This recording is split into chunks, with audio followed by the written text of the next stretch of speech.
और सबसे पहले खबर है 249 के हवाले में, जिसमें बिलाखिर पीपल्स पार्टी ही फतहयाब ठहरी। वोटों की दोबारा गिनती के बाद कादिर मंदोखेल की फतह का ऐलान हुआ। इलेक्शन कमीशन के मुताबिक पीपल्स पार्टी के कादिर मंदोखेल ने कुल 15,656 वोट हासिल किए। नून लीग के उम्मीदवार मिफ्ता इस्माइल 14,747 वोटों के साथ दूसरे नंबर पर रहे।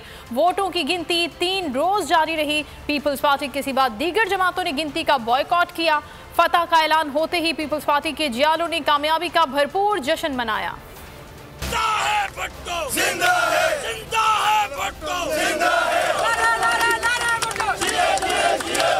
नून लीग को हल्का खुलवाने का फायदा नहीं हुआ। कराची के हल्के ने 249 में दोबारा गिनती में भी पीपल्स पार्टी ही कामयाब हो गई। दोबारा गिनती में पीपल्स पार्टी ने 909 वोट जायद हासिल किए। रिटर्निंग ऑफिसर के दफ्तर के बाहर पीपल्स पार्टी के कारकुनों का जश्न।